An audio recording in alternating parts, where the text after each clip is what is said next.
Hey guys, let me ask you a quick question. Take a look at this chart with the 200 exponential moving average on it and try to find out what determined the price to reverse right in this area and was unable to move higher. What hides there and what is so important in that area that made the price reverse and go the other way? You could say that this is an area of resistance from the previous swing, and you would not be wrong. But there is also something else hiding around that area, and that's another variation of a 200 moving average, and more specifically the 200 Hall moving average. And here it is, a perfect short opportunity at an area of confluence with the previous swing and the 200 Hall moving average. I'm sure that many of you don't use other types of moving averages besides the simple and exponential ones, but in this video we'll discuss about the other moving averages you should start paying attention to if you want to spot these kind of areas on your charts. So, the moving average is probably the most well-known and heavily used indicator in technical analysis because it effectively captures the trend in an easily identifiable manner. Moving averages are used to calculate the average value of the price over a determined period of time and are extremely popular among trend-following traders. Here are the main moving averages used by traders. First, we have the simple moving average. The simple moving average, the most common one, represents an average of the closing price over a specified number of periods. The simple moving average is more stable and signals the changes in price movements in a slow fashion. For you to see the differences between the moving averages, we'll plot these averages on the same chart and we'll use a 50 period in our analysis. Then we have the exponential moving average. The EMA gives a higher weighting to recent prices. The shorter the EMA's period, the more weight will be applied to the most recent price. The calculation method of the exponential moving average is much more complicated compared to a simple moving average. The most important thing to remember is that the exponential moving average is more sensitive to the recent price dynamics. Now things begin to get interesting. Here we have the triple exponential moving average. The triple exponential moving average seeks to reduce the lag of a typical exponential moving average by tripling the weighting of recent prices. This moving average responds to market movements much quicker than the SMA or the EMA. Then we have the adaptive moving average. The adaptive moving average was created to improve the original exponential moving average. The adaptive moving average multiplies the weighting of an EMA by a volatility factor. Thus, this moving average adapts more quickly to the markets by signaling when volatility conditions change. Its main advantage over other moving averages is the fact that filters the noise in the trend and automatically changes its speed considering the market volatility. Then we have the Hull moving average. Hull moving average, developed by Alan Hull, is a fast moving average, responsive, and with reduced lag.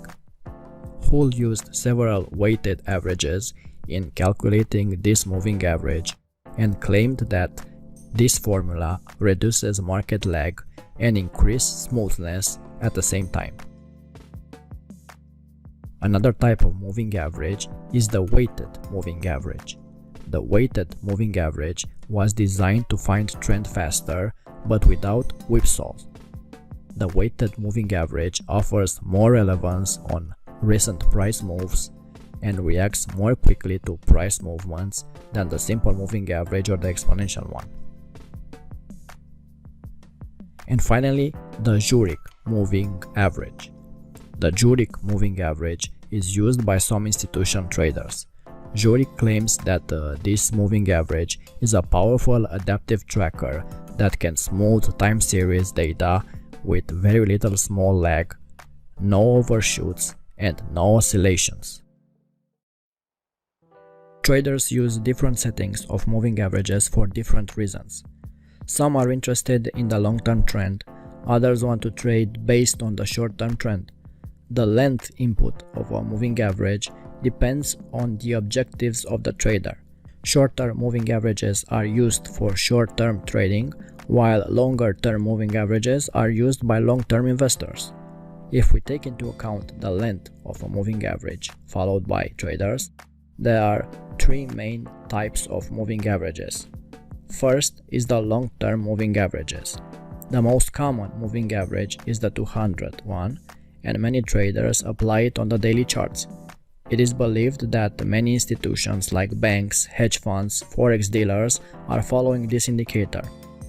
If we take a look at this indicator on any currency pair, commodity, market index, or even cryptocurrencies, we can immediately see its value. Then we have the medium-term moving averages. Many traders prefer to use the 50-period moving average. This is considered a faster moving average as fewer input periods are used. The primary effect is that this moving average will react more to the medium-term movements. The 50 moving average is considered one of the most effective trend indicators, offering also dynamic support and resistance levels on a chart. Also, we have short-term moving averages. Short-term moving averages are preferred by traders that want to trade with the current market momentum. The most common short-term exponential moving averages are the 10 EMA and the 20 EMA. These moving averages react the fastest to price movements. Also, we have Fibonacci moving averages. Some traders often take their input values for the moving averages from the Fibonacci sequence. Most common Fibonacci-based moving averages are the 5 moving average, the 8 moving average, the 21, the 55, and so on. Traders must keep in mind that moving averages are lagging indicators as they are based on past information. The 200 moving average will have a much greater lag compared to a 50 moving average because it includes market prices for the past 200 periods. Short-term moving averages respond more quickly to new price changes, but at the same time offer more false signals. So a trader must find a balance when using moving averages. Choosing one of the types of the moving averages depends directly on the style and preferences of each market participant. A simple moving average responds more slowly to new price changes, while exponential moving averages or weighted moving averages provide a larger number of trading signals, many of which may be false. So it all depends on your trading style and on your trading objectives. If you got any value from this, please consider subscribing to our channel, share and like this video, as it will help us a lot in the future. Until next time.